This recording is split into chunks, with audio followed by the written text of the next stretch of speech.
नानक पद पंकज बंदन पद पंकज बंदन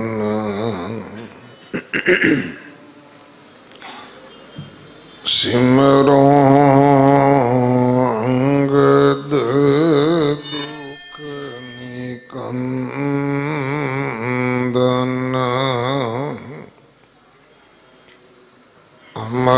अमरदास गुर हृदय नित त्यावो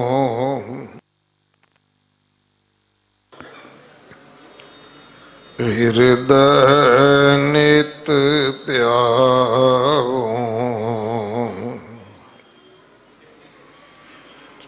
श्री गुरु रामदास गुण गावो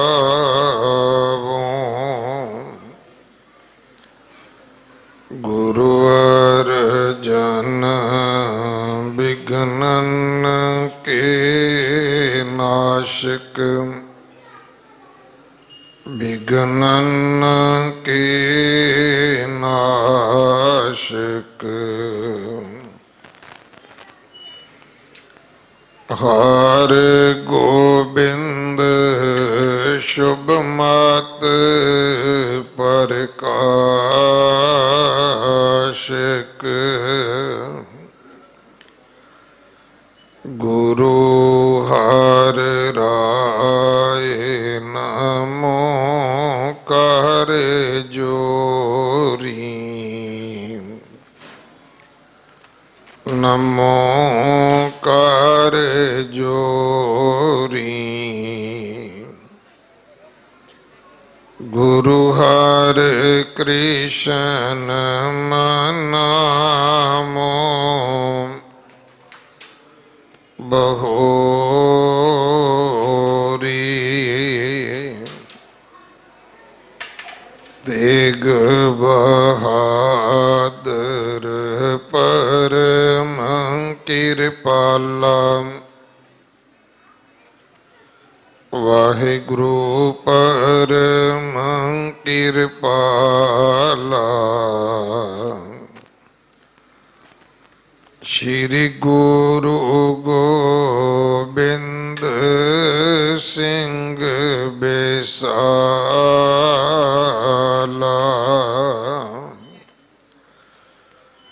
तरों तरा पग पुन पुन सीसा पग पुन पुन सीसा बंदों जी बार बार जगदीशा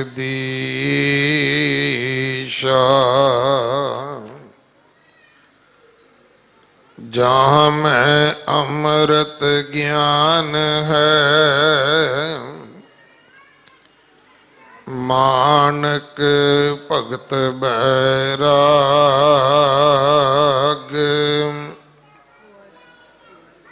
तन श्री गुरु ग्रंथ उदद बंदों कर अनुराग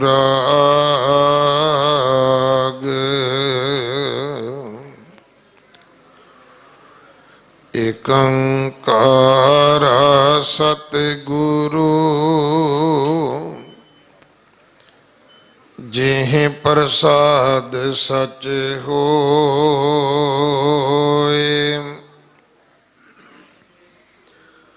वाहिगुरु जी की फतेह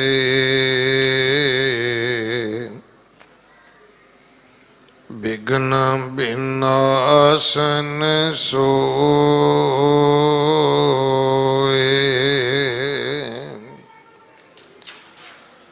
वाहिगुरु जी की फतेह विघ्न ਬਿਨਾਸਨ ਸੋਏ।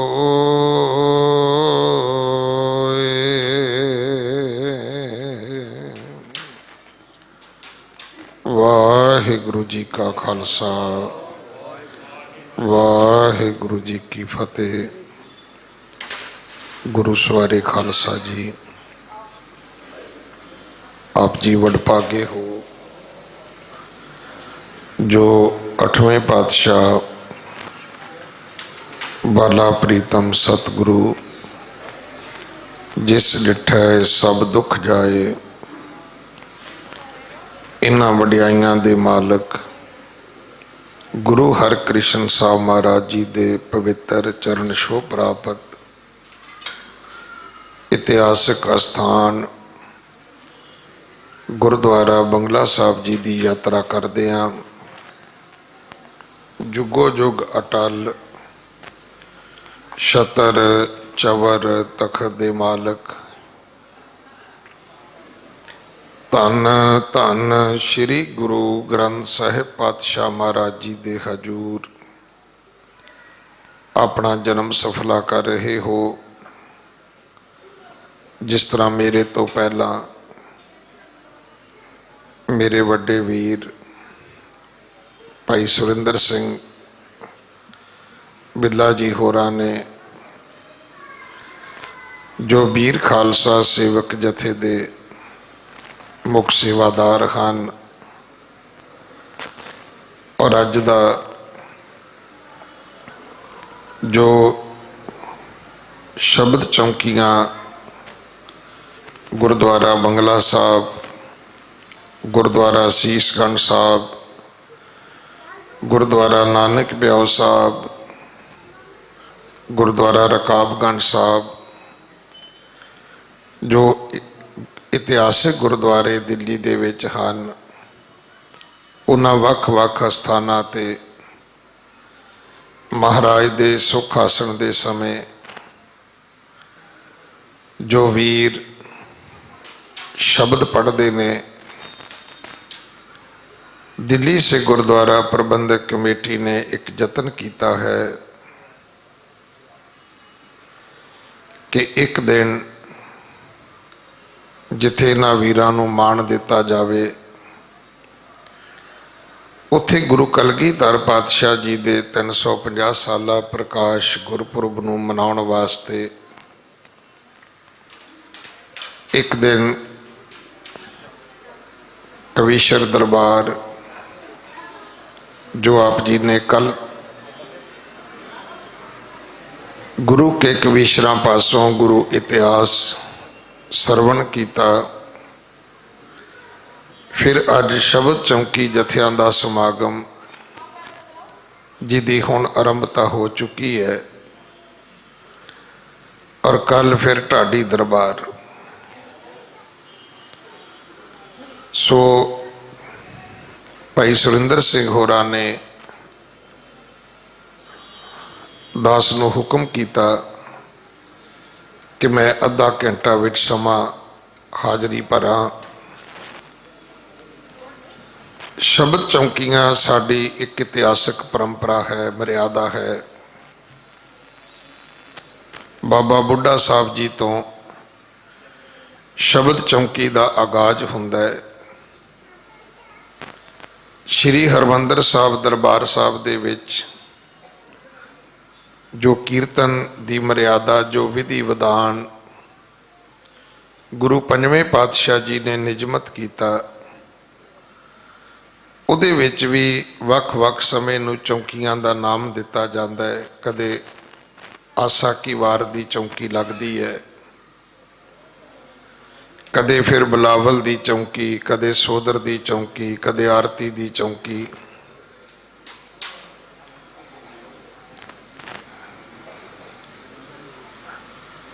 शब्द चौंकी जथे इन्हां दे राही भी साडी नौजवान पीढ़ी ने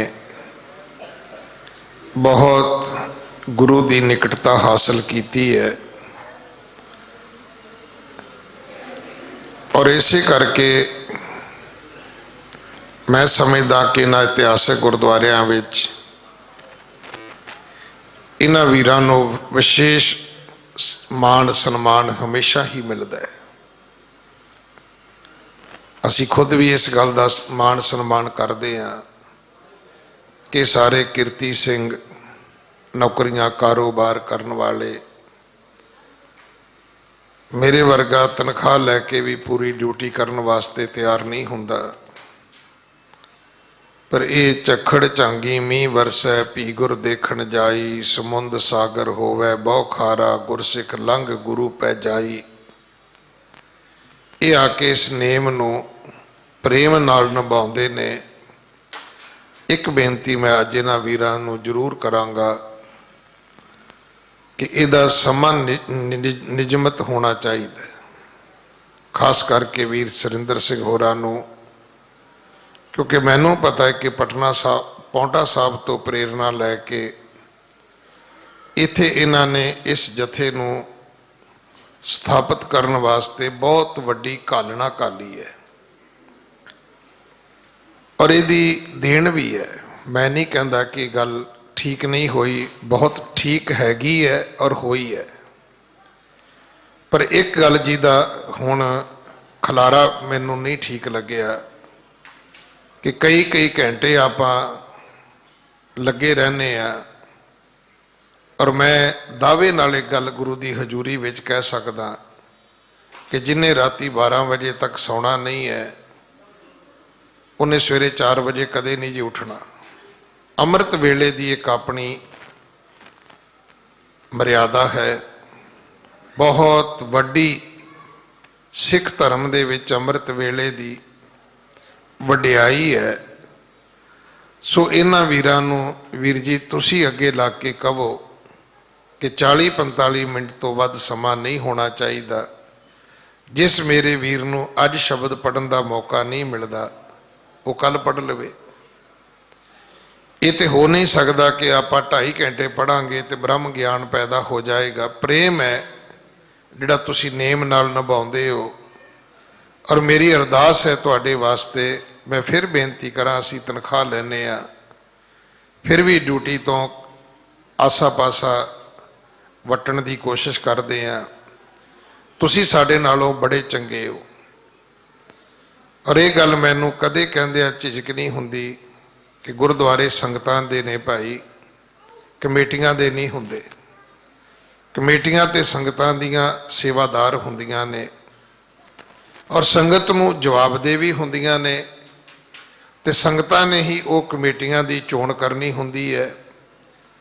इहदे विच संगत दी इस शक्ति नूं वडियाई नूं ना कोई इग्नोर कर सकदा है, अखों परोखे कर सकदा है, ना ही एवें कोई मेरे वर्गा कोई 2.5 किलो का सिर घुमा के कहे कि मैं नहीं मनदा। ना भाई, संगत अपने आप दे विच एक करामात है और इहदी वडियाई नूं समझण दी लोड़ है। संगत कवे ते गुरु अर्जन देव पिता महाराज अपने पुत्र दा कीता होया रिश्ता तोड़ देण, इस तो वड्डा की प्रमाण चाहिए सन। गुरु अर्जन साहब महाराज कोल कोई कारोबार दे वास्ते जावे तो सतगुरु कहन भी अपने घर संगत बुला के लंगर छका के अरदास कराओ, जो मंगोगे मिल जाएगा। दसो होर की वडियाई है संगत दी जी। पर एक गल मैं संगत प्रति कहना चाहना, जिवें अज असी इलैक्ट्रॉनिक मीडिया का रूप वेख लिया है कि सारे जिन्हां ने वाल छांटे हुए ने, जिन्हां ने पता नहीं वो रंग बिरंगियां श्रीलंका के नक्शे वर्गियां दाड़ियां बनाइया ने, वो भी सोशल मीडिया ते जो सिख धर्म की दाड़ी पुट्टण ते लगे हुए ने। अज उन्हां तो सुचेत होने की लोड़ है। सत संगत कैसी जानी है जिथे एको नाम वखाणी है। संगत का दर्जा बहुत उच्चा है, बहुत उच्चा है। संगत दे बचनां नूं गुरु जी आप मनदे सन और मेरे पंथ ने इस गल नूं मन्निया है कि गुरु भी विसवे है, संगत ही विसवे है। एक दर्जा संगत का वड्डा है। पर उत्थे इस गल का ध्यान रखना कि अमृत वेले उठना नहीं, नितनेम करना नहीं, सेवा गुरुद्वारे करनी नहीं, तो जिदन रौला पाना होवे उदन सारिਆਂ तो अगे जी असी संगत हाँ। नहीं भाई, संगत नूं ब्लैकमेल कदे ना करियो। मैं एक गल कह के लड़ीवार कथा शुरू करा, समा ते बहुत सीमित है। पहली वारी दास अमेरिका गया, उत्थे जी अखबारां छप गईयां कि पंजाब तो कोई नेता आ रहे ने, संगत उहदा एयरपोर्ट ते जाके स्वागत करेगी। सच्ची मुच्ची मैनू बड़ी तकलीफ हुई। अखीर उत्थे एतवारी वड्डे इकट्ठ हुंदे ने। फिर मैं बोलिया भी संगत क्यों करे बई, संगत वो है जिन्हें अपने गुरु की जिंदाबाद करनी है, जिन्हें नेतावां की जिंदाबाद करनी है। वो पार्टी वर्कर हो सकते ने, संगत नहीं हो सकती। संगत का की काम है जी? संगत जिंदाबाद करेगी अपने गुरु की। मैं बेनती की भी तुसी जिन्हां ने जाके एयरपोर्ट ते लैके आना है, तुसी लिखो कि जिस पार्टी के नेता आ रहे ने उस पार्टी दे वर्कर जिहड़े ने उन्हां दे विच भाई बड़ा चाह है, वो बड़ी शान दे नाल एयरपोर्ट ते जाके स्वागत करनगे, लैके आउणगे, किसी नूं की इतराज है। पर मैं कहा संगत शब्द दे नाल तुसी इवें करो, ये तो गुनाह है, ये तो बहुत वड्डा पाप है। जिन्हें बंदे दी जिंदाबाद करनी है वो संगत शब्द का अधिकारी नहीं हो सकता। संगत ने किसी तो कुछ नहीं लेना, संगत हमेशा गुरु दी होया कर दी है। संगत ने हमेशा गुरु नूं समर्पित रहना है। नेता लोग आउंदे रहणगे जांदे रहणगे, संगत ने थोड़ा किते आउणा जाना है। और एक सोईया मैं आप जी नूं गुरु रामदास पिता दी जदों शरण मंगी है भट्ट कीरत जी ने, तो उहदी गवाही मैं आप जी नाल सांझी करनी चाहुंदा कि वह कहंदे ने, एक उत्तम पंथ सुनियो गुर संगत तेह मिलंत जम त्रास मटाई। ये उत्तम पंथ है गुरु की संगत वाला। इत संगत नेचो तरना, जिहड़ा इस संगत विच आएगा निरसंदेह वो भवसागर नूं पार करेगा। वो क्यों नरकां विच जाएगा जी? वो कदे नहीं जाएगा। इस संगत विच आउण वाला निरसंदेह मुक्त होवेगा। वो तो गुरु दे प्यार नाल नवाजिया जाएगा। गुरु नौवें पातशाह जी का इतिहास थोड़ा जिहा आप जी सरवण करो। हाँ जी।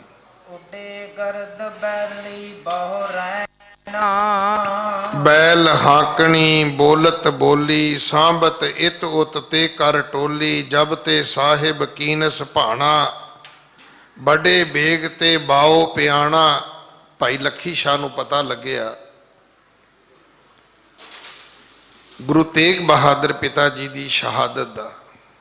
फिर पता लग्या कि धड़ उत्थे ही है।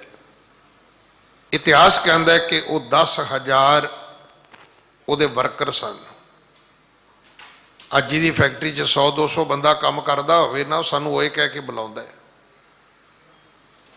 पता नहीं किन्नी साडे अंदर इदां दी परमात्मा ने माड़ी बिरती पैदा कर दी है। असी इतने बेअदब हो जाने हैं कि दूजे का सन्मान करना ही सानू भुल जाता है। देखो ये चीज़ फ्री विच मिलती है। दुनिया की हर चीज़ पैसे नाल मिलेगी, पर किसी का अदब करने वास्ते तुहानू कोई चीज़ पैसों नाल लैण की लोड़ नहीं है। मैं तो हमेशा इत्थे बैठ के बेनती करदा, तू किसी की इज्जत ना कर। हो सकता तेरे को अकल ही ना होवे, पर तू किसी की बेइज्जती करे, ये हक तेनू किन्ने दिता है भाई? ये हक तेरे कोल नहीं है। भाई लखी शाह ने ये सुनिया कि गुरु का धड़ उत्थे ही पिया है। अंदर प्रेम पैदा होया, विਉਂਤ बनाई, बड़ा वड्डा शाहूकार सी, 10,000 ਉਹਦੇ ਕੋਲ ਵਰਕਰ ਸਨ, ਉਹਦੇ ਕੰਮ ਕਰਨ ਵਾਲੇ ਬੰਦੇ ਸਨ। एडा वड्डा बिजनेसमैन व्यापारी सी। अज कोई उच्ची बांह करके कहे कि मेरे को 10,000 बंदा काम करता है, तो फिर वो कहे कि मेरे अंदर गुरु का प्यार है, मेरे अंदर नितनेम है, मेरे अंदर बाणी है, मेरे अंदर संगत है, मेरे अंदर सेवा है। ना भाई किथे, माया धारी अत अन्ना बोला, शब्द ना सुना ही बहुत रोल कचोला। अखां तो अन्ना हो जाता है, कन्ना तो बोला हो जाता है। सिर्फ उन्होंने कित्थों कादे लिए अन्ना होया, उन्होंने गुरु नहीं दीदा। बोला क्यों होया, उन्होंने गुरबाणी नहीं सुनती, उदा नहीं अन्ना बोला हुंदा। जिन्नी तेज तरार नज़र माया धारी दी है, आम बंदे दी कित्थे है। वो तो खड़ा खड़ोता फैक्ट्री का मुल दस दिंदा भी इन्ने की होएगी। गरीब आदमी तो अपनी जेब के पैसों का नहीं पता होंदा किन्ने है, उन्होंने अपने सारे अकाउंट ही पता होंदे ने। इहदा अर्थ ये नहीं है कि दुनिया वालों अन्ना ते बोला हुंदा, धर्म वाले पासों अन्ना बोला हो जाता है। भाई लखी शाह ने मन बना लिया, मैं गुरु के धड़ की संभाल करनी है। बड़े गड्ढे सन उहदे कोले, बलद सन, सब कट्ठे कर लै, सारियां दा कारवां चला दिता उसने रकाबगंज गुरुद्वारे तो, जिथे अज गुरुद्वारा साहब है। ये उहदा घर सी, ये रकाबगंज एक पिंड सी। सब तो पहला वो पहुंचता है जमुना के किनारे। एक कल परसों कथा आप सुन ली है, जिथे निगम बोध घाट है, जिथे अज मुर्दियां का संस्कार किया जाता है, मृतक प्राणियों का। इस पास्यों फिर उन्हें इस कारवे नूं चांदनी चौक वाले बाजार विच तोरिया। फिर उन्हें क्या की है, कल्ले कल्ले बंदे नूं समझाया भी तुसी बलद हिकने ने। हुण बलद नूं तोड़न दा एक अपना तरीका है। मैनूं चंगा नहीं लगेगा कि मैं तो ढग्गियां नाल मेरा बलदां नाल बथेरा वाह वास्ता रहा है, बहुता तो मैं हल हुल तो नहीं चलाया, पर गड्ढे के पट्ठे लैके आने, गड्ढे जोड़ने, बलद नवाने, धोने, सारा कुछ आता है। यदी एक वखरी बोली होंदी है, जिवें घोड़े नूं तोड़न दी वखरी बोली है, कुत्ते नूं पचकारन दी वखरी बोली है, बिल्ली नूं बुलाउण दी वखरी बोली है। बिल्ली नूं बहूं बहूं करके थोड़ा बुलावांगे, उन्हें म्यों म्यों करांगे आपां, वो आपे मंजी नेड़े आ जाती है। ये की सी, एक जुगत सी, एक तरीका सी कि जिन्ने बंदे होण सारे बोलन, ताकि आवाज़ पैदा होवे, गड्डियां नाल भी होवे, बलदां दे पैरां नाल भी होवे, बंदियां दे बोलन नाल भी होवे, रौला जिहा ही पै जावे एक बारी। वो सारे जिहड़े ने बैल हाकनी बोलत बोली, सांभत इत उत ते कर टोली, जब ते साहिब कीनस भाना, बड़े बेग ते बाओ पियाणा, उड़ै गर्द फैली बहु रैड। कुछ मिट्टी हवा नाल उड़दी सी, कुछ इन्हें अपने बलदां नाल उड़ा दी। हर पासे अंधेरा जिहा बनिया है जी। नर नारण के पूरे नैना, नर नारण के पूरे नैन। इन्नी मिट्टी बलदां दे पैरां नाल उड़ी है, बंदियां ने अपने पैरां नाल उड़ाई है कि सब दियां अखां चुंदे आईयां हन जी। मसले हाथन साथ कनेरे, हुण लोग अपनियां अखां नूं हत्थां नाल मसलदे ने। देखो ये भी कुदरत ने कैसी एक तकनीक पैदा की है। जदों साडियां अखां दे विच कुछ पैंदा है, साडियां अखां दे अंदरों ही लीक्विड पैदा हो जाता है। पता नहीं कदों बाहरों पानी मारीए तो किरक, वो रेत, वो मच्छर, वो कोई जरीला कीड़ा बाहर आएगा, वो सारे कुछ तो पहला अंदर पानी अपने आप पैदा हो जाता है। मैं अज भी बैठा ताबिया सोच रहा सी, मैनूं याद आ रहा सी किसी बच्चे की गल। अगे कहते होंदे सी इहदी नसीर फुट गई है। हुण अज नसीर नहीं फुटती, सीधा ब्रेन हैमरेज होंदा है।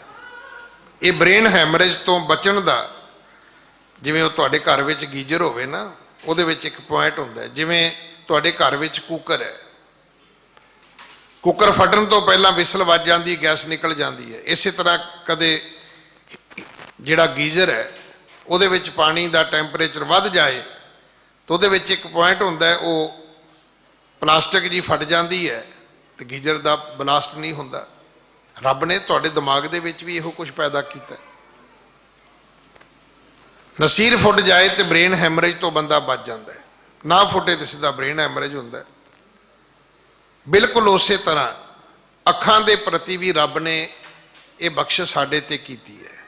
ਹੁਣ ਲੋਕ ਕੀ ਕਰਦੇ ਨੇ? ਲੋਕ ਆਪਣੀਆਂ ਅੱਖਾਂ ਨੂੰ ਹੱਥਾਂ ਦੇ ਨਾਲ ਮਸਲਦੇ ਹਨ ਜੀ। ਵਸਤਰਨ ਸੰਗ ਅਛਾਦਤ ਹੇਰੇ। ਕਈ ਜਿਹੜੇ ਸੀ ਉਹਨਾਂ ਨੇ ਕੱਪੜੇ ਨਾਲ ਆਪਣਾ ਮੂੰਹ ਹੀ ਢੱਕ ਲਿਆ। ਬਹੁਤ ਹਨੇਰੀ ਆਵੇ ਤੇ ਫਿਰ ਆਪਾਂ ਇਦਾਂ ਹੀ ਕਰਦੇ ਆ, ਆਪਣਾ ਮੂੰਹ ਕੱਜ ਲੈਂਦੇ ਆ ਡਸਟ ਤੋਂ, ਮਿੱਟੀ ਤੋਂ ਬਚਣ ਵਾਸਤੇ। ਹਾਂਜੀ, ਆਤਮ ਮੰਦ ਭਈ ਸਭ ਠੌਰਾ। ਕਵੀ ਜੀ ਇੱਥੇ ਲਿਖਦੇ ਨੇ ਕਿ ਆਤਮ ਮੰਦ ਭਈ ਸਭ ਠੌਰਾ। ਇਹਨੇ ਨੂੰ ਜਿਹੜੀ ਧੁੱਪ ਸੀ ਉਹ ਵੀ ਢਲ ਗਈ। ਸਮਾਂ ਜਿਹੜਾ ਹੈ ਉਹ ਦਿਨ ਵਾਲਾ, ਸੂਰਜ ਵਾਲਾ ਸਮਾਂ ਜਿਹੜਾ ਹੈ ਉਹ ਅਸਤ ਹੋਇਆ ਹੈ ਜੀ। ਛਾਦਿਓ ਪਾਣ ਤੇਜ ਪਾਥੋਰਾ। ਇੱਥੋਂ ਤੱਕ ਕੁਝ ਦੁਪਹਿਰਾ ਢਲ ਗਿਆ, ਕੁਝ ਥੱਲਿਓਂ ਮਿੱਟੀ ਨੇ ਉਹਨੂੰ ਸੂਰਜ ਨੂੰ ਢੱਕ ਲਿਆ। ਉਹਦੀ ਧੁੱਪ, ਉਹਦਾ ਤੇਜ, ਉਹਦੀ ਗਰਮੀ ਵੀ ਜਿਹੜੀ ਹੈ ਉਹ, ਜਾਂ ਉਹਦੀ ਰੋਸ਼ਨੀ ਜਿਹੜੀ ਹੈ ਘਟੀ ਹੈ ਜੀ। ਮਾਨਵ ਕਿਤਕ ਬਰੇ ਘਰ ਮਾਹੀ। ਕਈ ਲੋਕ ਤਾਂ ਉਦਾਂ ਹੀ ਘਰ ਵੜ ਗਏ, ਕਹਿਣ ਲੱਗੇ ਕਾਹਨੂੰ ਗਲੀ 'ਚ ਖਲੋ ਕੇ ਆਪਣੇ ਕੱਪੜੇ ਖਰਾਬ ਕਰਨੇ ਨੇ, ਬਹੁਤ ਹਨੇਰੀ ਹੈ, ਬੜੀ ਧੂੜ ਮਿੱਟੀ ਉੱਡ ਰਹੀ ਹੈ। ਹਾਂਜੀ, ਦਿਨ ਮਲੀਨ ਪਿਖ ਨਿਕਸੇ ਨਾਹੀ। ਕਈ ਐਸੇ ਨੇ ਜਿਹੜੇ ਮਾੜਾ ਦਿਨ ਸਮਝ ਕੇ ਵੀ ਘਰੋਂ ਬਾਹਰ ਨਹੀਂ ਆਏ। ਵੇਖੋ, ਮੈਂ ਅੱਗੇ ਵੀ ਬਹੁਤ ਵਾਰੀ ਬੇਨਤੀ ਕਰਦਾ, ਮੈਂ ਇਹ ਗੱਲ ਬਜ਼ੁਰਗਾਂ ਤੋਂ ਸੁਣੀ ਹੈ, ਸਮਝੀ ਹੈ ਕੋਲ ਬਹਿ ਕੇ। ਜਦੋਂ ਕੋਈ ਉਪਦਰਵ ਹੁੰਦਾ ਸੀ ਉਹ ਰੁਕ ਜਾਂਦੇ ਸੀ, ਕਹਿੰਦੇ ਪੁੱਤਰ ਅੱਜ ਦਿਨ ਠੀਕ ਨਹੀਂ ਹੈ। ਔਰ ਇਹ ਗੱਲ ਮੈਂ ਆਪ ਜੀ ਨਾਲ ਸਾਂਝੀ ਕਰਾਂ, ਤੁਸੀਂ ਹੈਰਾਨ ਹੋਵੋਗੇ, ਕਿਸੇ ਦੇ ਘਰ ਮੌਤ ਹੋਵੇ ਨਾ ਤੇ ਕਈ ਵਾਰੀ ਉਹਦੇ ਸੰਸਕਾਰ ਤੇ ਆਉਂਦੇ ਲੋਕਾਂ ਦਾ ਐਕਸੀਡੈਂਟ ਹੁੰਦਾ ਹੈ। ਵਿਆਹ ਸ਼ਾਦੀ ਤੇ ਇੰਨਾ ਐਕਸੀਡੈਂਟ ਕੱਢੀ ਹੁੰਦੇ, ਪਰਿਵਾਰ ਉਹਨਾਂ ਦੀਆਂ ਆਸਤੀਆਂ ਤਾਰਨ ਜਾਂਦਾ ਹੈ ਤੇ ਫਿਰ ਐਕਸੀਡੈਂਟ ਹੋ ਜਾਂਦਾ। ਉਹ ਕਿਉਂਕਿ ਉਹ ਦੇਣੀ ਪਰਿਵਾਰ ਲਈ ਮਾੜੇ ਹੁੰਦੇ ਨੇ। ਆਪਣੇ ਕਦਮ ਰੋਕ ਲੈਣੇ ਚਾਹੀਦੇ ਨੇ। ਔਰ ਜਦੋਂ ਵੀ ਤੁਹਾਡੇ ਨਾਲ ਕੋਈ ਇੱਕ ਗੱਲ ਹੁੰਦੀ ਹੈ, ਤੁਸੀਂ ਨੋਟ ਕਰਿਓ, ਨਾਲ ਹੀ ਦੂਜੀ ਹੋ ਜਾਏਗੀ, ਤੀਜੀ, ਚੌਥੀ, ਪੰਜਵੀਂ ਵੀ ਹੋ ਜਾਏਗੀ। ਤੁਹਾਨੂੰ ਇੱਕ ਚੰਗੀ ਖਬਰ ਮਿਲੇ, ਤੁਸੀਂ ਹੈਰਾਨ ਹੋਵੋਗੇ, ਤੁਹਾਨੂੰ ਇਧਰੋਂ ਵੀ ਚੰਗੀ ਖਬਰ, ਉਧਰੋਂ ਵੀ ਚੰਗੀ ਖਬਰ, ਉਧਰੋਂ ਵੀ ਚੰਗੀ ਖਬਰ। ਉਹਦਾ ਕੀ ਹੈ? ਵੀ ਤੁਹਾਡਾ ਸਮਾਂ ਹੀ ਚੰਗਾ। ਜਦੋਂ ਸਮਾਂ ਮਾੜਾ ਹੋਵੇ ਤੇ ਇਧਰੋਂ ਵੀ ਮਾੜੀ ਖਬਰ, ਉਧਰੋਂ ਵੀ ਮਾੜੀ ਖਬਰ। ਇੱਥੇ ਨੁਕਸਾਨ ਮੁੜ ਕੇ ਪਤਾ ਲੱਗਦਾ ਉੱਥੇ ਵੀ ਹੋ ਗਿਆ, ਫਿਰ ਪਤਾ ਲੱਗਾ ਉੱਥੇ ਵੀ ਹੋ ਗਿਆ। ਇਹ ਗੱਲਾਂ ਆਪਸ ਵਿੱਚ ਜੁੜੀਆਂ ਹੋਈਆਂ ਨੇ। ਇਹਨੂੰ ਅੰਧ ਵਿਸ਼ਵਾਸ ਨਾ ਗਿਣਨਾ, ਇਹਨੂੰ ਸਮੇਂ ਦੀ ਸਮਰੱਥਾ ਮੰਨਣਾ ਕਿ ਸਮਾਂ ਆਪਣੇ ਆਪ ਦੇ ਵਿੱਚ ਤਾਕਤਵਰ ਹੈ। ਸਮੇਂ ਦੀ ਆਪਣੀ ਇੱਕ ਸ਼ਕਤੀ ਹੈ। ਕਈ ਲੋਕ ਤਾਂ ਘਰ ਵੜ ਕੇ ਜਾ ਕੇ ਕਹਿਣ ਲੱਗੇ ਅੱਜ ਦਿਨ ਠੀਕ ਨਹੀਂ ਹੈ, ਕਿਉਂਕਿ ਅੱਜ ਗੁਰੂ ਤੇਗ ਬਹਾਦਰ ਪਿਤਾ ਮਹਾਰਾਜ ਨੂੰ, ਰੱਬ ਦੀ ਮੂਰਤ ਨੂੰ, ਰੱਬ ਦੇ ਨਾਂ ਤੇ ਇਸ ਮੂਰਖ ਚਵਗੱਤੇ ਨੇ ਕਤਲ ਕਰ ਦਿੱਤਾ। ਹਾਂਜੀ, ਬਿਰੰਦ ਬਿਖੰਬ ਜਬ ਬਰੇ ਬਾਜ਼ਾਰ। ਬਿਰੰਦ ਬਿਖੰਬ ਜਬ ਬਰੇ ਬਾਜ਼ਾਰ। ਜਦੋਂ ਸੈਂਕੜੇ ਗੱਡੇ ਬਲਦ ਇਸ ਚਾਂਦਨੀ ਚੌਕ ਦੇ ਬਾਜ਼ਾਰ ਵਿੱਚ ਆ ਕੇ ਵੜੇ। ਹੁਣ ਤੁਸੀਂ ਇਹ ਸੋਚੋ ਵੀ ਨਿਗਮ ਬੋਧ ਘਾਟ ਵਾਲੇ ਪਾਸਿਓਂ ਕਾਰਵਾਂ ਆਉਂਦਾ ਤੇ ਅਗਲੇ ਬੰਨੇ ਤੇ ਜੀ ਬੜੀ ਵੱਡੀ ਇਲੈਕਟ੍ਰੋਨਿਕ ਮਾਰਕੀਟ ਹੈ, ਭਗੀਰਥ ਪੈਲਸ। ਉਦੋਂ ਕੁਛ ਨਹੀਂ ਸੀ ਹੁੰਦਾ। ਤੁਹਾਨੂੰ ਲੱਗੇ ਵੀ ਨਹੀਂ ਜੀ ਉਹ ਤੇ ਇੱਧਰ ਨੂੰ ਚਲੇ ਗਏ ਹੋਣਗੇ ਜੀ, ਫਿਰ ਲਾਲ ਕਿਲੇ ਦੀ ਰੈੱਡ ਲਾਈਟ ਤੋਂ ਅੰਦਰ ਨੂੰ ਆਏ ਹੋਣਗੇ। ਉਦੋਂ ਕਿਹੜੀ ਰੈੱਡ ਲਾਈਟ ਹੁੰਦੀ ਸੀ? ਦਰਬਾਰ ਸਾਹਿਬ ਦੇ ਵਿੱਚ ਬਿਜਲੀ 1930 ਵਿੱਚ ਆਈ ਹੈ, ਉਦੋਂ ਕੁਝ ਨਹੀਂ ਸੀ ਹੁੰਦਾ। ਕੱਚੇ ਥਾਂ ਹੁੰਦੇ ਸੀ, ਥੋੜੀ ਥੋੜੀ ਇਮਾਰਤ ਹੁੰਦੀ ਸੀ, ਬਹੁਤੀਆਂ ਥਾਵਾਂ ਖਾਲੀ ਹੁੰਦੀਆਂ ਸੀ। ਇਹ ਬਾਜ਼ਾਰ ਜਿੱਥੋਂ ਵੀ ਸ਼ੁਰੂ ਹੁੰਦਾ ਹੈ ਉਹਦਾ ਇਹ ਕਵੀ ਜੀ ਨੇ ਵਰਣਨ ਨਹੀਂ ਕੀਤਾ। ਨਿਰਸੰਦੇਹ ਉਹ ਲਾਲ ਕਿਲੇ ਵਾਲੇ ਪਾਸੋਂ ਹੀ ਆਉਂਦਾ ਹੋਏਗਾ। ਜਦੋਂ ਉਸ ਨੇ ਇਸ ਬਾਜ਼ਾਰ ਦੇ ਵਿੱਚ ਆਪਣਾ ਇਹ ਬਲਦਾਂ ਦਾ ਗੱਡਿਆਂ ਦਾ ਇਹ ਕਾਰਵਾਂ ਅੰਦਰ ਲਿਆਂਦਾ ਹੈ ਜੀ। ਪਸਰੀ ਤੂਰ ਭਇਓ ਅੰਧਕਾਰ, ਇੱਥੇ ਅੰਧਕਾਰ ਹੋਰ ਵੱਧ ਗਿਆ, ਇੱਥੇ ਧੂੜ ਹੋਰ ਵੱਧ ਪਸਰੀ ਹੈ ਜੀ। ਇਕ ਤੋਂ ਬਾਇਓ ਕਫੇਰੀ ਬਹੈ, ਇੱਕ ਤਾਂ ਜਿਹੜੀ ਹਵਾ ਸੀ ਉਹ ਚਾਰ ਸ਼ਫੇਰੇ ਇਸ ਮਿੱਟੀ ਨੂੰ ਉਡਾਉਂਦੀ ਹੈ ਜੀ। ਤੀਏ ਬਿਰਖਾਂ ਬੁਢਾਈ ਲਹੈ, ਕੁਝ ਹਨੇਰੀ ਨੇ ਮਿੱਟੀ ਉਡਾਈ, ਕੁਝ ਬਲਦਾਂ ਦੇ ਪੈਰਾਂ ਨੇ ਉਡਾ ਦਿੱਤੀ, ਕੁਝ ਗੱਡਿਆਂ ਨੇ ਉਡਾ ਦਿੱਤੀ। ਪਤਾ ਨਹੀਂ ਆਪ ਜੀ ਦਾ ਕਿੰਨਾ ਕੁ ਤਜਰਬਾ ਹੋਵੇ। ਇੱਕ ਵੇਲਾ ਸੀ ਜਦੋਂ ਮੇਰਾ ਆਪਣਾ ਇਲਾਕਾ ਜਿਹੜਾ ਸੀ ਉਹ ਬਰਾਨੀ ਸੀ, ਤੁਰਦਿਆਂ ਓਨੀ ਮਿੱਟੀ ਜਿਹੜੀ ਹੈ ਪੈਰਾਂ ਦੇ ਥੱਲੇ ਆਉਂਦੀ ਸੀ, ਓਨੀ ਕਿ ਮਿੱਟੀ ਕੱਪੜਿਆਂ ਤੇ ਵੀ ਪੈ ਜਾਂਦੀ ਸੀ। ਪਰ ਇੱਕ ਚੰਗਾ ਕੰਮ ਸੀ ਕਿ ਝਾੜੀ ਦੀ ਸੀ ਤਾਂ ਉੱਤਰ ਜਾਂਦੀ, ਚੀਕਣੀ ਨਹੀਂ ਸੀ ਹੁੰਦੀ। ਹੱਥ ਮਾਰੋ ਤੇ ਐਂ ਬਿਲਕੁਲ ਸਾਫ਼ ਹੋ ਜਾਂਦਾ ਸੀ, ਚੰਬੜਦੀ ਨਹੀਂ ਸੀ ਕੱਪੜਿਆਂ ਨੂੰ। ਪਰ ਕੱਚੀਆਂ ਥਾਵਾਂ ਤੇ ਮਿੱਟੀ ਉੱਡੇ, ਫਿਰ ਉਹ ਹਨੇਰੀ ਉਡਾਵੇ। ਵੇਖੋ ਦੇਵਨੇਤ ਕੁਦਰਤ ਦੀ ਕਲਾ ਕੈਸੀ ਵਰਤਦੀ ਹੈ। ਆਪ ਜੀ ਸੋਚਦੇ ਹੋਵੋਗੇ ਕਿ ਭਾਈ ਲੱਖੀ ਸ਼ਾਹ ਨੇ ਇੰਨੇ ਵੱਡੇ ਪ੍ਰਬੰਧ ਦੇ ਵਿੱਚ ਸਿਕਿਉਰਿਟੀ ਦੇ ਵਿੱਚੋਂ ਧੜ ਕਿਵੇਂ ਚੁੱਕ ਲਿਆ ਜੀ। ਜੇ ਹੁਣ ਕਥਾ ਸੁਣੋਗੇ ਤੇ ਮੰਨ ਜਾਓਗੇ ਆਪ ਜੀ ਕਿ ਇਹ ਗੁਰੂ ਨੇ ਆਪਣੀ ਸ਼ਕਤੀ ਉਹਨੂੰ ਦਿੱਤੀ, ਕਲਾ ਵਰਤਾਈ ਹੈ। ਜੇ ਉਹਨੇ ਯਤਨ ਕੀਤਾ ਹੈ ਗੁਰੂ ਦੀ ਸੇਵਾ ਦਾ, ਤੇ ਵੇਖੋ ਪਰਮਾਤਮਾ ਨੇ ਸਾਰੀਆਂ ਵਿਧਾਂ ਰਲਾ ਦਿੱਤੀਆਂ। ਸਾਡੇ 'ਚ ਬੜੇ ਲੋਕ ਨੇ, ਕਹੀਏ ਭਾਈ ਸਾਹਿਬ ਜੀ ਗੁਰਦੁਆਰੇ ਜਿੱਦਣ ਮਹਾਰਾਜ ਲਿਆਏਗਾ ਵੀ ਤੇਰੀ ਮਹਾਰਾਜ ਕਦੋਂ ਸਾਈਕਲ ਦੀ ਹਵਾ ਕੱਢਦਾ ਸਵੇਰੇ ਉੱਠ ਕੇ, ਬਈ ਤੇਰਾ ਕਦੇ ਮਹਾਰਾਜ ਨੇ ਸਕੂਟਰ ਦਾ ਪੈਟਰੋਲ ਰਾਤੀ ਕੱਢਿਆ ਵੀ ਸਵੇਰੇ ਤੂੰ ਉੱਠਿਆ ਤੇ ਪੈਟਰੋਲ ਹੀ ਹੈ ਨਹੀਂ ਸੀ, ਮਹਾਰਾਜ ਨੇ ਰੋਕਤਾ ਨਾ। ਇਹ ਗੱਲ ਨਹੀਂ ਕਹਿਣੀ ਚਾਹੀਦੀ, ਕਿਉਂਕਿ ਮੈਨੂੰ ਜਿਹੜੀ ਗੱਲ ਮੇਰੇ ਗੁਰੂ ਦੇ ਪਿਆਰ ਦੀ ਸਮਝ ਆਈ ਹੈ ਉਹ ਇਹ ਹੈ ਕਿ ਚਰਨ ਸ਼ਰਨ ਗੁਰ ਏਕ ਪੈਂਡਾ, ਜਾਏ ਚੱਲ ਸਤਿਗੁਰ ਕੋਟ ਪੈਂਡਾ। ਆਗੇ ਹੋਏ ਲੇਤ ਹੈ ਭਾਈ ਜੈਤੇ ਨੇ ਮਨ ਬਣਾ ਲਿਆ। ਗੁਰੂ ਕਲਗੀਧਰ ਪਿਤਾ ਦੇ ਬਚਨਾਂ ਨੂੰ ਮੰਨ ਲਿਆ, ਕੋਈ ਦਿੱਕਤ ਆਈ ਨਹੀਂ ਆਈ। ਦਿੱਲੀ ਤੋਂ ਲੈ ਕੇ ਆਨੰਦਪੁਰ ਸਾਹਿਬ ਤੱਕ ਉਹਨੂੰ ਕਿਸੇ ਨਹੀਂ ਰੋਕਿਆ।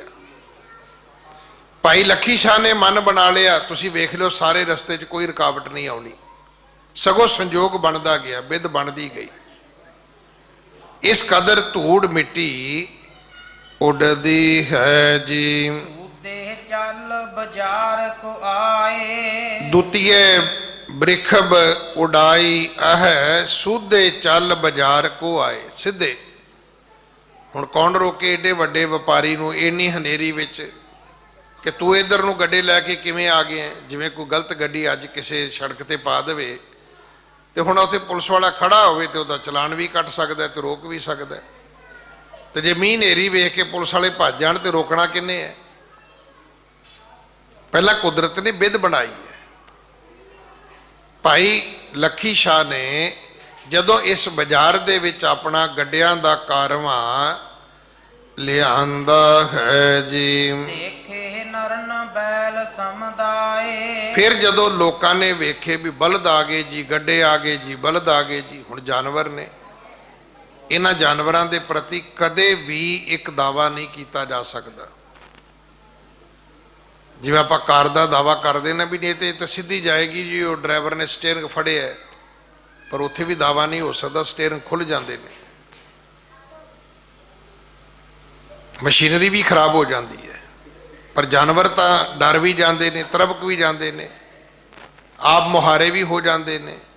ਲੋਕਾਂ ਨੇ ਜਦੋਂ ਬਲਦਾਂ ਦਾ ਕਾਰਵਾਂ ਤੱਕਿਆ ਹੈ ਜੀ, ਚਿਤ ਉਤ ਟਰੇ ਕਹਾਲੀ ਪਾਏ, ਕਾਲੀ ਕਾਲੀ ਜਲਦੀ ਜਲਦੀ ਇੱਧਰ ਉੱਧਰ ਟਲੇ ਹਨ ਜੀ। ਆਪ ਆਪ ਕੋ ਗਏ ਬਚਾਏ, ਸਭ ਨੇ ਆਪਣੇ ਆਪ ਨੂੰ ਬਚਾਉਣਾ ਕੀਤਾ ਹੈ ਜੀ। ਬੋਲਤ ਉੱਚੇ ਬੈਲ ਹਟਾਵਤ, ਕਈ ਲੋਕ ਉੱਚੀ ਉੱਚੀ ਬੋਲਦੇ ਨੇ ਕਿਉਂਕਿ ਭੀੜ ਬੜੀ ਸੀ।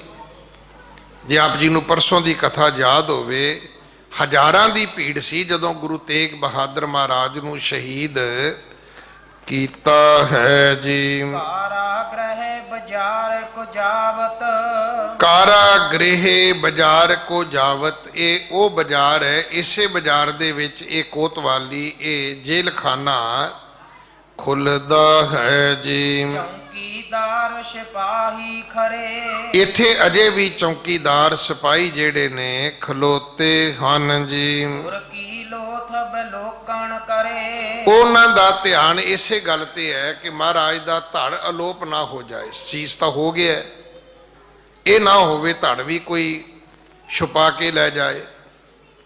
ਉਹ ਚਾਹੁੰਦੇ ਨੇ ਕਿ ਬਾਦਸ਼ਾਹ ਦਾ ਹੁਕਮ ਹੈ ਕਿ ਕੋਈ ਸਿੱਖ ਆਉਣ, ਉਹ ਆ ਕੇ ਦਾਵਾ ਕਰਨ ਵੀ ਅਸੀਂ ਸਿੱਖ ਹਾਂ, ਤੇ ਉਹ ਆਪਣੇ ਗੁਰੂ ਦਾ ਧੜ ਲੈ ਕੇ ਤੇ ਆਪਣੀ ਜਿਹੜੀ ਉਹਨਾਂ ਦੀ ਕੋਈ ਮਰਿਆਦਾ ਹੈ ਉਹਦੇ ਅਨੁਸਾਰ ਉਹਦਾ ਧੜ ਦਾ ਸੰਸਕਾਰ ਕਰਨ ਜੀ। ਕਹੇ ਸ਼ਾਹ ਕੇ ਨਹਿ ਸੰਸਕਾਰੀ, ਕਿਉਂਕਿ ਇਸ ਗੱਲ ਦੀ ਬੁਨਿਆਦੀ ਕੀਤੀ ਗਈ, ਢੰਡੋਰਾ ਪਿਟਵਾਇਆ ਗਿਆ, ਸਾਰੇ ਸ਼ਹਿਰ ਵਿੱਚ ਹੋਕਾ ਦਿੱਤਾ ਗਿਆ। ਪਰ ਦੂਜਾ ਪੱਖ ਇਹ ਹੈ ਕਿ ਕਹਿਓ ਸ਼ਾਹ ਕੇ ਨਹਿ ਸੰਸਕਾਰੀ। ਵੇਖੋ ਇੱਕ ਅੱਜ ਗੱਲ ਮੈਨੂੰ ਵੀ ਨਵੀਂ ਸਮਝ ਆਈ ਹੈ ਕਿ ਸ਼ਾਇਦ ਸਿੱਖਾਂ ਦੇ ਮਨ ਵਿੱਚ ਰੋਸ ਸੀ ਕਿ ਜੇ ਬਾਦਸ਼ਾਹ ਕਵੇ ਤੁਸੀਂ ਸੰਸਕਾਰ ਕਰੋ ਤਾਂ ਅਸੀਂ ਇਹਦੇ ਕਹਿਣ ਤੇ ਨਹੀਂ ਕਰਨਾ, ਅਸੀਂ ਇਹਨੂੰ ਕਹੀਏ ਤੂੰ ਹੀ ਕਰ ਲੈ ਜੋ ਕਰਨਾ ਹੈ। ਅੱਗੇ ਵੀ ਤੇ ਕੀਤਾ ਹੀ ਹੈ ਨਾ, ਮੁੜ ਕੇ ਵੀ ਕਰ ਲੈ। ਉਹਨਾਂ ਦੇ ਮਨ ਵਿੱਚ ਇਹ ਵੀ ਪੱਖ ਵਿਚਾਰਨ ਵਾਲਾ ਪੱਖ ਹੈ ਕਿ ਉਹਨਾਂ ਦੇ ਮਨ ਵਿੱਚ ਇਸ ਗੱਲ ਦਾ ਵੀ ਰੋਸ ਸੀ ਕਿ ਮੂਰਖਾ, ਅੱਗੇ ਸਾਰੇ ਕੰਮ ਸਿੱਖਾਂ ਨੂੰ ਪੁੱਛ ਕੇ ਕੀਤੇ ਨੇ, ਸਿੱਖਾਂ ਦੇ ਰਾਹੀਂ ਕੀਤੇ ਨੇ। ਤੂੰ ਜੇ ਤੂੰ ਗੁਰੂ ਦਾ ਧੜ ਸੀਸ ਤੋਂ ਵੱਖਰਾ ਕਰ ਸਕਦਾ ਹੈ ਤੇ ਬਾਕੀ ਕੰਮ ਵੀ ਕਰ ਲੈ। ਉਹਨਾਂ ਦੀ ਸ਼ਾਇਦ ਇਹ ਸੋਚ ਹੈ ਕਿ ਗੁਰੂ ਕੀ ਲੋਥ ਬਲੋਕਣ ਕਰੇ। ਇਹ ਕੌਣ ਕਰਦੇ ਨੇ? ਸਿਪਾਹੀ ਕਰਦੇ ਨੇ। ਕਹੇ ਸ਼ਾਹ ਕੋ ਨਹਿ ਸੰਸਕਾਰੀ, ਦੂਜਾ ਪੱਖ ਸਿੱਖਾਂ ਦਾ ਹੈ ਕਿ ਉਹਨਾਂ ਨੇ ਬਾਦਸ਼ਾਹ ਦੇ ਕਹਿਣ ਦੇ ਬਾਵਜੂਦ ਸੰਸਕਾਰ ਨਹੀਂ ਕੀਤਾ ਜੀ। ਛਪ ਕੇ ਲੇਹ ਨਾ ਸੇ ਰਖਵਾਰੀ, ਛਪ ਕੇ ਲੇਹ ਨਾ ਸੇ ਰਖਵਾਰੀ।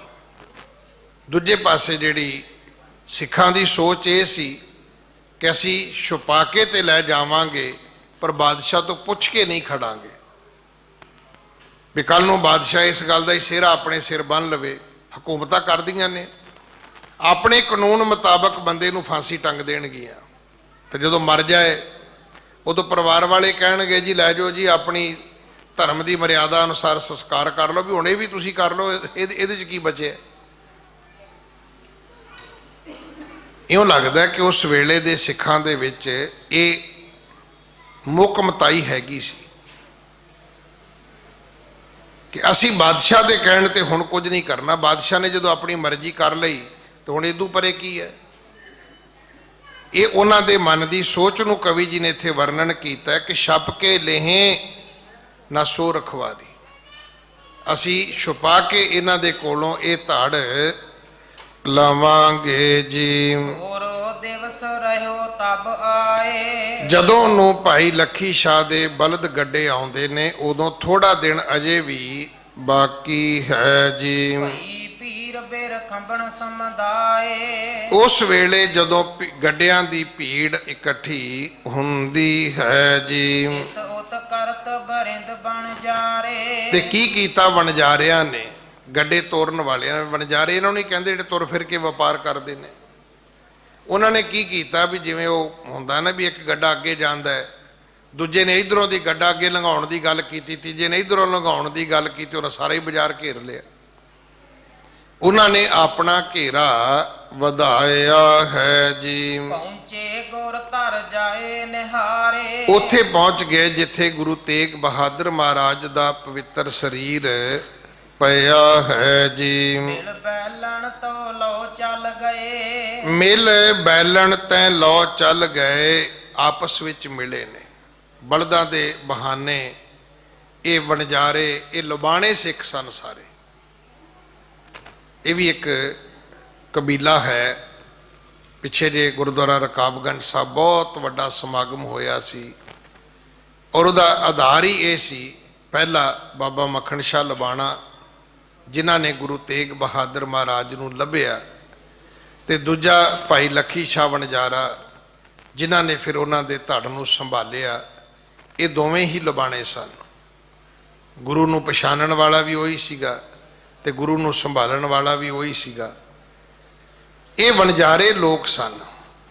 ਇਹਨਾਂ ਨੇ ਸਤਿਗੁਰੂ ਜੀ ਦੇ ਧੜ ਨੂੰ ਆ ਕੇ ਪਹੁੰਚੇ, ਗੁਰੂ ਧਰ ਜਾਏ ਨਿਹਾਰੇ। ਪਹੁੰਚ ਗਏ ਉੱਥੇ ਜਿੱਥੇ ਸਤਿਗੁਰੂ ਦਾ ਸਰੀਰ ਪਿਆ ਹੈ ਜੀ। ਮਿਲ ਬੈਲਣ ਤੇ ਲਉ ਚੱਲ ਗਏ, ਮਿਲ ਬੈਲਣ ਤੈ ਲਓ ਚੱਲ ਗਏ। ਬਲਦਾਂ ਦੇ ਗੱਡਿਆਂ ਦੇ ਬਹਾਨੇ ਪਹੁੰਚੇ ਹਨ ਜੀ। ਹੇਤ ਉਠਾਵਣ ਕੇ ਹੱਠ ਗਏ। ਹੁਣ ਇਹਨਾਂ ਨੇ ਹੱਠ ਕਰ ਲਿਆ। ਹੁਣ ਸਾਡਾ ਹੱਠ ਕੀ ਹੁੰਦਾ ਹੈ? ਰੋਟੀ ਨਹੀਂ ਖਾਣੀ ਜੀ, ਮਾਂ ਪਿਓ ਨੂੰ ਗੱਲ ਮਨਾਉਣੀ ਜੀ, ਆਹ ਕਰਨਾ ਜੀ, ਉਹ ਕਰਨਾ ਜੀ। ਇੱਕ ਅਰਦਾਸ ਦੇ ਵਿੱਚ ਸ਼ਬਦ ਆਉਂਦਾ ਹੈ, ਹਠੀਆਂ ਜਪੀਆਂ ਤਪੀਆਂ। ਹੱਠ ਇਹਨੂੰ ਕਹਿੰਦੇ ਨੇ। ਉਹ ਹੱਠ ਦਾ ਦੂਜਾ ਸ਼ਬਦ ਜਿੱਦ ਹੁੰਦਾ ਹੈ। ਆਪਣੀਆਂ ਜਿੱਦਾਂ ਸਾਰੇ ਬੱਚੇ ਪਕਾਉਂਦੇ ਨੇ, ਪਰ ਉਹਦੇ ਵਿੱਚ ਧਰਮ ਨਾਂ ਦੀ ਕੋਈ ਚੀਜ਼ ਨਹੀਂ। ਸਾਰੇ ਬੰਦੇ ਆਪਣੀਆਂ ਜਿੱਦਾਂ ਪਕਾਉਂਦੇ ਨੇ, ਧਰਮ ਉਹਦੇ 'ਚ ਕਿੱਥੇ ਹੁੰਦਾ ਹੈ? ਜਦੋਂ ਧਰਮ ਆਵੇ ਤੇ ਸ਼ਬਦ ਹੱਠ ਵਰਤਿਆ ਜਾਂਦਾ, ਜਿੱਦ ਨਹੀਂ ਹੁੰਦੀ। ਹੱਠ ਸੀ। ਇਹਨਾਂ ਨੇ ਆਪਣੇ ਹੱਠ ਨਾਲ ਆ ਕੇ ਗੁਰੂ ਦੇ ਧੜ ਨੂੰ ਮਨ ਵਿੱਚ ਪਗਾ ਲਿਆ ਵੀ ਜੋ ਹੋਏਗਾ ਵੇਖੀ ਜਾਏਗੀ। ਸਤਿਗੁਰੂ ਜੀ ਦਾ ਸਰੀਰ ਸੰਭਾਲਣਾ ਹੈ ਜੀ। ਤੇਰਾ ਪੀਰ ਬਿਰ ਖੰਬਨ ਕੀ ਵੱਡੀ, ਜਦੋਂ ਬਲਦਾਂ ਦੀ ਵੱਡੀ ਭੀੜ ਸਭ ਨੇ ਵੇਖੀ ਹੈ ਜੀ। ਰਾਖੇ ਆਪਣ ਥਾਨ ਕੋ ਛੱਡੀ। ਫਿਰ ਪੁਲਿਸ ਕੀ ਤੇ ਹਜ਼ਾਰਾਂ ਖੜੇ ਲੋਕ ਕੀ, ਕੁਝ ਹਨੇਰੀ ਨੇ ਭਜਾਤੇ, ਕੁਝ ਬਲਦਾਂ ਨੇ ਮਿੱਟੀ ਉਡਾਈ, ਉਹਨਾਂ ਦੀਆਂ ਅੱਖਾਂ ਚੁੰਧਿਆ ਗਈਆਂ। ਕਈਆਂ ਨੇ ਮੂੰਹ ਤੇ ਕੱਪੜਾ ਪਾ ਲਿਆ, ਕਈ ਮਾੜਾ ਸਮਾਂ ਸਮਝ ਕੇ ਘਰ ਚਲੇ ਗਏ, ਕਈ ਬਲਦਾਂ ਕਰਕੇ ਦੂਰ ਪਿੱਛੇ ਹਟੇ ਹਨ ਜੀ। ਬਰਜਤ ਬਰਜਤ ਹੈ ਬਹੁ ਤੇਰੇ। ਔਰ ਇਹ ਵੀ ਜਿਹੜੇ ਨੇ ਇਹ ਬਲਦਾਂ ਨੂੰ ਹੋਰ ਉੱਚੀ ਤਰਜਤ ਬਰਜਤ, ਉਹਨਾਂ ਨੂੰ ਹੋਰ ਉੱਚੀ ਉੱਚੀ ਬੋਲਣਾ ਸ਼ੁਰੂ ਕਰ ਦਿੱਤਾ। ਬਲਦਾਂ ਨੂੰ ਬੁਲਾਉਣ ਦਾ ਇੱਕ ਆਪਣੀ ਬੋਲੀ ਹੈ, ਉਹਨਾਂ ਦੀ ਭਾਸ਼ਾ ਹੈ। ਔਰ ਇਹ ਜਾਨਵਰ ਉਹਨੂੰ ਸਮਝਦਾ ਵੀ ਹੈ। ਹੁਣ ਇੱਕ ਸ਼ਬਦ ਹੈ ਜਿਹੜਾ ਮੈਂ ਛੋਟਾ ਜਿਹਾ ਬੋਲਦੇ ਆ, ਜਿਵੇਂ ਤੱਤਾ ਤੱਤਾ ਤੱਤਾ, ਉਹਦਾ ਹੁੰਦਾ ਵੀ ਤਾਂ ਹੋ ਜਾ ਥੋੜਾ ਜਿਹਾ, ਉਹ ਹੋ ਜਾਂਦਾ ਬਲਦ। ਹੁਣ ਸਮਝ ਆ ਜਾਂਦੀ ਮੇਰਾ ਮਾਲਕ ਮੈਨੂੰ ਕੀ ਕਹਿੰਦਾ। ਇਹ ਉਹਨਾਂ ਆਪਣੇ ਜਾਨਵਰਾਂ ਨੂੰ, ਆਪਣੇ ਬਲਦਾਂ ਨੂੰ ਇਸ ਤਰੀਕੇ ਨਾਲ ਉੱਚੀ ਉੱਚੀ ਬੋਲਣਾ ਸ਼ੁਰੂ ਕਰਤਾ। ਉਹ ਬੋਲਣਾ ਕੀ ਹੈ? ਇਹ ਉਹਨਾਂ ਦੀ ਰਾਜਨੀਤੀ ਹੈ, ਇਹ ਉਹਨਾਂ ਦੀ ਇੱਕ ਤਕਨੀਕ ਹੈ ਵੀ ਰੌਲਾ ਹੀ ਇੰਨਾ ਪਾ ਦਿਓ ਵੀ ਕਿਸੇ ਨੂੰ ਪਤਾ ਹੀ ਨਾ ਲੱਗੇ ਵੀ ਕੀ ਹੋਇਆ ਜੀ। ਲੋੜ ਨਹੀਂ ਸੀ, ਉਹ ਜੁਗਤ ਸੀ ਉਹਨਾਂ ਦੀ। ਹਾਂਜੀ। ਤਉ ਕੁਲਾਹਲ ਹੋਤ ਬਡੇਰੇ, ਤਉ ਕੁਲਾਹਲ ਹੋਤ ਬਡੇਰੇ। ਤਉ ਕਲਾਹਲ ਹੋਤ ਵਡੇਰੇ। ਰੌਲਾ ਅਜੇ ਵੀ ਪਈ ਜਾਂਦਾ ਹੈ, ਬਲਦਾਂ ਦਾ, ਗੱਡਿਆਂ ਦੇ ਘੁੰਮਣ ਦਾ। ਦੇਖੋ ਬਲਦ ਦੇ ਗੱਡੇ ਦੇ ਚੱਲਣ ਦੀ ਆਵਾਜ਼ ਆ ਜਦੋਂ ਦੇ, ਹੁਣ ਤਾਂ ਗੱਡੇ ਵੀ ਟਾਇਰਾਂ ਵਾਲੇ ਨੇ ਪੰਜਾਬ ਦੇ ਵਿੱਚ। ਅਜੇ ਯੂਪੀ ਵਾਲੇ ਪਾਸੇ ਗੱਡੇ ਅਜੇ ਵੀ ਤੁਹਾਨੂੰ ਲੱਕੜ ਦੇ ਪਹੀਆਂ ਵਾਲੇ ਮਿਲਣਗੇ। ਉਹਨਾਂ ਦੇ ਵਿੱਚ ਉਹ ਜਿਹੜਾ ਉਹਨਾਂ ਨੇ ਇੱਕ ਐਕਸਲ ਜਿਹਾ ਲੋਹੇ ਦਾ ਜਿਹੜਾ ਵਿਰਾੜ ਜੀ ਪਾਈ ਹੁੰਦੀ ਹੈ। ਕਈ ਗੱਡੇ ਤੇ ਇੰਨੀ ਆਵਾਜ਼ ਕਰਦੇ ਨੇ ਵੀ ਅੱਧਾ ਪਿੰਡ ਸੁੱਤਾ ਉੱਠ ਪੈਂਦਾ ਹੈ ਕਿਤੇ ਗੱਡਾ ਲੰਘਦਾ ਹੋਵੇ ਤਾਂ। ਹੁਣ ਇਹ ਭਾਈ ਲੱਖੀ ਸ਼ਾਹ ਦੀ, ਉਹਦਾ ਸਿਦਕ, ਉਹਦਾ ਸਮਰਪਣ, ਉਹਦੀ ਸੇਵਾ, ਇਹ ਸਾਰੀ ਚੀਜ਼ ਨੂੰ ਨਮਸਕਾਰ ਹੈ। ਏਡਾ ਵੱਡਾ ਵਪਾਰੀ ਹੋਵੇ, ਕਿਤੇ ਰਿਸਕ ਲੈਂਦਾ। ਮੈਨੂੰ ਖਿਮਾ ਕਰਨਾ ਜੇ ਥੋੜਾ ਬਹੁਤਾ ਡਰ ਨਾ ਹੋਵੇ ਵੀ ਕਿਤੇ ਕਾਰੋਬਾਰ ਘਟ ਹੀ ਨਾ ਜਾਵੇ, ਤੇ ਮੇਰੇ ਖਿਆਲ ਵਪਾਰੀ ਬੰਦਾ ਗੁਰਦੁਆਰੇ ਮੱਥਾ ਟੇਕਣ ਹੀ ਨਾ ਆਵੇ। ਜਿਵੇਂ ਸੰਗਰਾਂਦ ਵਾਲੇ ਦਿਨ ਜਿਹੜੇ ਲੋਕ ਆਉਂਦੇ ਨੇ, ਤੁਸੀਂ ਕੀ ਸਮਝਦੇ ਵੀ ਇਹ ਜੇ ਸਿੱਖ ਆਉਂਦੇ ਨੇ? ਉਹ ਨਾ, ਸਿੱਖ ਦੇ ਤੌਰ ਤੇ ਆਉਣਾ ਹੋਵੇ ਤਾਂ ਰੋਜ਼ ਆਓ। ਉਹ ਤੇ ਡਰਦੇ ਹੀ ਆਉਂਦੇ ਨੇ ਵੀ ਕਿਤੇ ਉਹ ਨਾ ਆਵੇ, ਮਹੀਨਾ ਹੀ ਮਾੜਾ ਚੜ ਜੇ।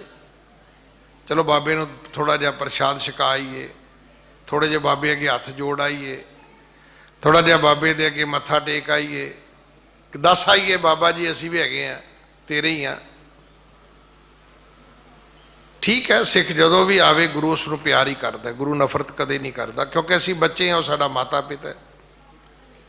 ਮੈਂ ਤਾਂ ਹਮੇਸ਼ਾ ਬੇਨਤੀ ਕਰਦਾ, ਇਹ ਭਾਵ ਅੰਦਰ ਪੈਦਾ ਕਰ ਲਓ, ਅੱਧੀਆਂ ਗੱਲਾਂ ਤਾਂ ਉਦਾਂ ਹੀ ਬਖਸ਼ੀਆਂ ਜਾਣਗੀਆਂ ਕਿ ਤੁਮ ਮਾਤ ਪਿਤਾ ਹਮ ਬਾਰਕ ਤੇਰੇ, ਤੂੰ ਮਾਤਾ ਪਿਤਾ, ਅਸੀਂ ਤੇਰੇ ਬੱਚੇ ਆ। ਤੇ ਬੱਚੇ ਦਾ ਸੁਭਾਅ ਕੀ ਹੁੰਦਾ? ਬੱਚਾ ਤੇ ਉਹੀ ਹੈ ਨਾ ਜਿਹੜਾ ਗਲਤੀਆਂ ਕਰੇ। ਜਿਹੜਾ ਗਲਤੀਆਂ ਨਾ ਕਰੇ ਉਹਨੂੰ ਕਿਵੇਂ ਬੱਚਾ ਕਹੋਗੇ ਜੀ? ਜਿਹੜਾ ਗੱਲਾਂ ਬੱਚਿਆਂ ਵਾਲੀਆਂ ਕਰੇ ਉਹੀ ਬੱਚਾ ਹੈ ਨਾ। ਜਿਹੜਾ ਸਿਆਣੇ ਵਾਲੀਆਂ ਗੱਲਾਂ ਕਰੇ ਉਹ ਕਿਵੇਂ ਬੱਚਾ ਹੈ ਜੀ? ਇਹ ਭਾਈ ਲੱਖੀ ਸ਼ਾਹ ਦਾ ਸਿਦਕ ਹੈ, ਸਮਰਪਣ ਹੈ, ਭਾਵਨਾ ਹੈ ਉਹਦੀ ਕੁਰਬਾਨੀ ਹੈ ਬਹੁਤ ਵੱਡੀ। ਉਹਨੂੰ ਨਮਸਕਾਰ ਕਰਨੀ ਬਣਦੀ ਹੈ ਸਾਡੀ। ਹਾਂਜੀ, ਸਕਟਨ ਕੇ ਗੜਵਾਨ ਪੁਕਾਰਤ। ਇਹ ਜਿਹੜੇ ਸਕਟਨ ਜਿਹੜੇ ਸੀਗੇ, ਗੱਡੇ ਜਿਹੜੇ ਸੀ ਨਾ, ਉਹਨਾਂ ਦੇ ਚੱਲਣ ਦੀ ਆਵਾਜ਼ ਤੇ ਉਹਨਾਂ ਨੂੰ ਤੋਰਨ ਵਾਲਿਆਂ ਦੀ ਆਵਾਜ਼ ਆਉਂਦੀ ਹੈ ਜੀ। ਕਣ ਬਣ ਜਾਰੇ ਊਚ ਉਚਾਰਤ। ਤੇ ਕਈ ਵਣਜਾਰਿਆਂ ਨੇ, ਕਿਉਂਕਿ ਉਹਨਾਂ ਨੇ ਆਪਸ ਵਿੱਚ ਗੱਲ ਮਿਥੀ ਹੋਈ ਸੀ, ਇੱਕ ਨੇ ਮਗਰੋਂ ਆਵਾਜ਼ ਮਾਰੀ, ਉਹ ਖਲੋ ਜਾਈ ਬਾਈ ਓਏ। ਦੂਜੇ ਨੇ ਅੱਗੋਂ ਐਵੇਂ ਬੋਲ ਦਿੱਤਾ, ਬਸ ਮੈਂ ਖਲੋਤਾ ਤੂੰ ਆ ਜਾ। ਇਹ ਵੀ ਇੱਕ ਤਰੀਕਾ ਹੁੰਦਾ ਹੈ। ਇੱਕ ਨੇ ਪਿੱਛੋਂ ਆਵਾਜ਼ ਮਾਰੀ, ਦੂਜੇ ਨੇ ਅੱਗੋਂ ਉਹਦਾ ਜਵਾਬ ਦਿੱਤਾ, ਦੂਜੇ ਨੇ ਫਿਰ ਜਵਾਬ ਦਿੱਤਾ। ਇਹਨਾਂ ਨੇ ਉੱਥੇ ਆ ਕੇ ਇੱਦਾਂ ਦਾ ਵਾਤਾਵਰਨ ਬਣਾਇਆ ਕਿ ਸੱਚਮੁੱਚ ਔਰੰਗਜ਼ੇਬ ਦੀ ਜਿਹੜੀ ਉੱਥੇ ਪੁਲਿਸ ਸੀ, ਫੌਜ ਸੀ, ਨਿਗਰਾਨੀ ਰੱਖਣ ਵਾਲੇ ਜਿਹੜਾ ਉਹਦਾ ਪ੍ਰਬੰਧ ਸੀ, ਉਹ ਸਾਰਾ ਫੇਲ ਹੋ ਗਿਆ। ਇਸ ਕਦਰ ਉੱਚੀ ਉੱਚੀ ਬੋਲਣਾ ਕੀਤਾ ਹੈ ਜੀ। ਗਰਦ ਉੱਡਣ ਤੇ ਛਾਦੇ ਨੈਣ। ਇੱਕ ਪਾਸੇ ਮਿੱਟੀ ਉੱਡਦੀ ਹੈ, ਅੱਖਾਂ ਚੰਦੇ ਆਉਂਦੀਆਂ ਹਨ ਜੀ। ਗਏ ਨਿਕਟ ਹਟ ਹਟ ਕਹਿ ਬੈਨ। ਸਭ ਹੌਲੀ ਹੌਲੀ ਪਰੇ ਹੋ ਜੋ, ਪਰੇ ਹੋ ਜੋ, ਬਚ ਕੇ ਵੀ ਬਲਦ ਆ ਗਏ ਵੀ, ਗੱਡੇ ਆ ਗਏ ਜੀ। ਬਲਦ ਬੜਾ ਮਾਰਦਾ ਜੀ। ਪਤਾ ਨਹੀਂ ਕੀ ਕੀ ਬੋਲੇ ਹੋਣਗੇ, ਮੈਂ ਇੱਥੇ ਆਪਣੇ ਹਿਸਾਬ ਨਾਲ ਵੀ ਸੁਣਾਈ ਜਾਂਦਾ। ਅਖੀਰ ਉਹ ਜੀ ਪਹੁੰਚ ਗਏ, ਉੱਥੇ ਪਹੁੰਚ ਗਏ ਜਿੱਥੇ ਮਹਾਰਾਜ ਦਾ ਧੜ ਪਿਆ ਹੈ। ਹਾਂਜੀ, ਦਾਵਤ ਕਾਏ ਸਕਲ ਦਿਸ਼ ਦੇਖਾ। ਐਸਾ ਫਿਰ ਜਦੋਂ ਸਮਾਂ ਆਇਆ, ਉਹਨਾਂ ਨੇ ਫਿਰ ਆਪਣਾ ਦਾਅ ਤੱਕਿਆ। ਆਲੇ ਦੁਆਲੇ ਉਹਨਾਂ ਨੇ ਆਪਣੀ ਚੋਰ ਨਜ਼ਰ ਘੁਮਾਈ ਹੈ ਜੀ। ਗੁਰ ਮਾਇਆ ਬਿਰ ਮਾਏ ਅਸੇਖਾ। ਇੱਥੇ ਕਵੀ ਜੀ ਕਹਿੰਦੇ ਫਿਰ ਗੁਰੂ ਦੀ ਮਾਇਆ ਵਰਤਦੀ ਹੈ। ਸਭ ਦੀਆਂ ਅੱਖਾਂ ਜਿਹੜੀਆਂ ਨੇ ਉਹ ਚੰਦਿਆ ਗਈਆਂ ਨੇ। ਕਿਸੇ ਵੀ ਪੁਲਿਸ ਦੇ ਬੰਦੇ ਨੂੰ ਜਾਂ ਕਿਸੇ ਵਕਤ ਦੇ ਅਹਿਲਕਾਰ ਨੂੰ ਭੇਦ ਨਹੀਂ ਆਇਆ। ਹਾਂਜੀ, ਧਰ ਦੇ ਸਦ੍ਰਿਸ਼ਟ ਨਾ ਕਿ ਸਹੀ ਕੇਰੀ। ਇਉਂ ਮਾਨੋ ਕਿ ਕਿਸੇ ਦਾ ਧਿਆਨ ਧੜ ਵਾਲੇ ਪਾਸੇ ਨਹੀਂ ਹੈ ਜੀ। ਨਰ ਪਹੁੰਚੇ ਉਚਾਏ ਤੇ ਸਬੇਰੀ। ਤੇ ਨਰ ਪਹੁੰਚੇ ਉਚਾਏ ਤੇ ਸਵੇਰੀ। ਬੰਦੇ ਆਏ, ਉਹਨਾਂ ਨੇ ਦਵਾ ਦਵ ਮਹਾਰਾਜ ਦਾ ਸਰੀਰ ਜਿਹੜਾ ਹੈ ਉਠਾਇਆ ਹੈ ਜੀ। ਤਤ ਸ਼ੇਨ ਤੂਲ ਸਕਟ ਡਿਗ ਲਿਆਏ। ਹੁਣ ਅਦਬ ਨੂੰ ਨਮਸਕਾਰ ਕਰਨੀ ਬਣਦੀ ਹੈ। ਵੇਖੋ ਕੈਸਾ ਦਿਮਾਗ ਸੀ ਉਸ ਬੰਦੇ ਦਾ। ਇਹਨਾਂ ਦਿਨਾਂ 'ਚ ਕਪਾਹ ਹੁੰਦੀ ਹੈ। ਇਹ ਕਪਾਹ ਦੇ ਦਿਨ ਨੇ, ਖਾਸ ਕਰਕੇ ਇਧਰ ਨਾਰਥ ਵਿੱਚ। ਬੰਬੇ ਵੱਲ ਜਾਓ ਤੇ ਅਜੇ ਅਗਲੇ ਮਹੀਨਿਆਂ ਵਿੱਚ ਉੱਥੇ ਕਪਾਹ ਖਿੜੇਗੀ। ਪਰ ਇਹਨਾਂ ਦਿਨਾਂ ਦੇ ਵਿੱਚ ਕਪਾਹ ਜਿਹੜੀ ਹੈ, ਨਰਮਾ ਜਿਹੜਾ ਹੈ, ਰੂਹ ਜਿਹੜੀ ਹੈ, ਉਹ ਖਿੜਦੀ ਹੈ। ਕੁਝ ਹੋਰ ਵੀ ਹੋ ਸਕਦਾ ਸੀ, ਪਰ ਅਦਬ ਨੂੰ ਨਮਸਕਾਰ ਹੈ। ਉਹ ਗੱਦੇ ਨਹੀਂ ਸੀ ਲਿਆ ਸਕਦਾ, ਪਰ ਜਿਨ੍ਹਾਂ ਨਾਲ ਗੱਦੇ ਬਣਦੇ ਨੇ ਉਹ ਰੂਹ ਲੈ ਆਇਆ। ਸਾਰਾ ਕੁਝ ਕੱਪੜਾ ਨਹੀਂ ਲੈ ਕੇ ਆ ਸਕਿਆ, ਪਰ ਜਿਸ ਰੂਹ ਤੋਂ ਕੱਪੜਾ ਤਿਆਰ ਹੁੰਦਾ ਉਹ ਰੂਹ ਦੇ ਗੱਡੇ ਭਰ ਲਿਆਇਆ। ਗੁਰੂ ਦੇ ਅਦਬ ਸਨਮਾਨ ਦੇ ਵਿੱਚ ਰੂਹ ਦੇ ਗੱਡੇ ਲੈ ਕੇ ਆਇਆ ਸੀ। ਰੂਹ ਦੇ ਗੱਡੇ ਵਿੱਚ ਉਹਨੇ ਸਤਿਗੁਰੂ ਜੀ ਦਾ ਧੜ ਛੁਪਾਇਆ ਹੈ ਜੀ। ਭਲੀ ਪ੍ਰਕਾਰ ਵਿੱਚ ਪਹੁੰਚਾਏ। ਬੜੀ ਭਲੀ ਪ੍ਰਕਾਰ। ਇਹ ਵੀ ਨਹੀਂ ਪਤਾ ਲੱਗਾ ਵੀ ਗੱਡੇ ਹੀ ਬੜੇ ਸੀ। ਇੱਕ ਗੱਡਾ ਨਹੀਂ ਲੈ ਕੇ ਆਇਆ, ਕਈ ਗੱਡੇ ਲੈ ਕੇ ਆਇਆ। ਹੁਣ ਜੇ ਉਹ ਲੱਭਣ ਵੀ ਲੱਗਦੇ ਤੇ ਬੜਾ ਔਖਾ ਹੋ ਜਾਣਾ ਸੀ। ਪਤਾ ਨਹੀਂ ਕਿਹੜੇ ਗੱਡੇ ਵਿੱਚ। ਅੱਜ ਵੀ ਜਿਹੜੇ VIP ਲੋਕ ਨੇ ਨਾ, ਕਈ ਵਾਰੀ ਤੁਸੀਂ ਸੋਚਦੇ ਤੇ ਹੈਗੇ ਹੋ ਕਿ ਪਤਾ ਨਹੀਂ ਇਹ ਬੰਦਾ ਆਇਆ ਸੀ, ਮੰਤਰੀ ਆਇਆ ਸੀ, ਇਹਦੇ 3 ਗੱਡੀਆਂ ਦਾ ਨੰਬਰ ਇੱਕੋ ਹੀ ਹੈ। ਨੰਬਰ ਇੱਕ ਨਹੀਂ ਹੁੰਦਾ, ਨੰਬਰ ਵੱਖਰੇ ਵੱਖਰੇ ਹੁੰਦੇ ਨੇ। ਪਰ ਉਹ ਸਿਕਿਉਰਿਟੀ ਦਾ ਇੱਕ ਰੀਜਨ ਹੁੰਦਾ ਹੈ